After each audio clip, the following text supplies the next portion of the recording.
Apakah Anda termasuk salah satu yang ingin mendapatkan ataupun merubah penampilan Anda agar gigi ataupun susunan gigi Anda menjadi lebih menarik dan lebih cantik lagi? Nah, jika Anda memang tertarik, patut rasanya menyaksikan perbincangan di Coffee Break ini bersama saya Asi Mohtar. Kita akan membahas mengenai antara tren dan manfaat veneer. Nah, telah hadir bersama Asi di studio ini ada Dokter Gigi Sabai Asmara Gria. Hai, selamat pagi Dokter Sabai. Sudah lama nggak ketemu ya. Iya, ini karena teman lama jadinya begini ya. Oke, dan juga di sebelah Asi ada Mbak Cindy Claudia Harahap. Selamat datang di Coffee Break Mbak Cindy. Sama-sama, thank you. Diundang sini juga senang banget. Iya, Asi juga senang banget nih langsung melihat penampilan Mbak Cindy tuh langsung berpikir, oke, habis ini langsung harus ada yang dibenerin di giginya ya. Sebelum nanti akhirnya kita ngobrol-ngobrol sama Mbak Cindy, aku mau tanya-tanya dulu nih ke dokter, nggak apa-apa ya. Dok, ini kan tadi disampaikan ada beberapa istilah mengenai veneer, ada juga gigi kelinci.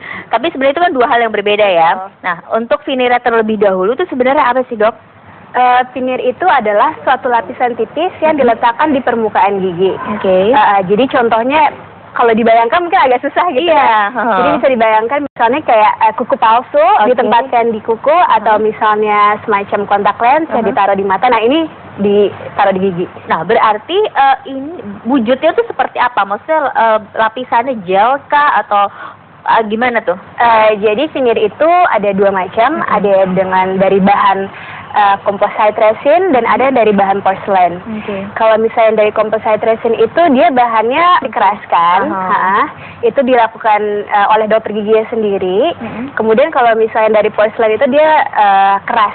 Oh gitu. Dibuat di laboratorium. Ini sebenarnya alasannya kenapa sih sekarang ini trennya memakai veneer tuh enggak, jadi gini, kalau misalnya zaman dulu itu pasien datang menggunakan veneer itu untuk kepentingan medis. Ya. Jadi misalnya giginya patah atau ada karies yang besar gitu, atau misalnya giginya dia berubah warna karena tetrasiklin. Nah, itu digunakan, kita gunakan veneer untuk menutupi atau memperbaiki semua itu gitu. Cuman kalau sekarang ini pasien datang lebih untuk kebutuhan estetik gitu. Jadi misalnya dia tidak bermasalah pun, dia ingin giginya dibentuk agar lebih indah. Oke, jadi sebenarnya ini sudah ada dari dulu. Betul. Cuman sekarang ini trennya adalah lebih ke estetik. Betul. Tapi tetap manfaatnya dari sisi kesehatan pun masih tetap ada begitu. Betul. Ya. Oke, walaupun nggak kropos, walaupun tidak ada masalah, itu tidak masalah ya, Dok ya? Iya, nggak masalah. Ya, karena balik lagi tadi untuk estetika. Nah, kalau Mbak Cindy ini pertimbangannya apa? Akhirnya memutuskan mau di veneer juga giginya. Kalau saya memang pertama, gigi saya memang rada berantakan tadinya memang. Rada berantakan. Terus kedua karena saya memang punya bad habit. Saya ngerokok dan saya minum teh, kopi. Jadi gigi saya memang warnanya jadi jelek gitu.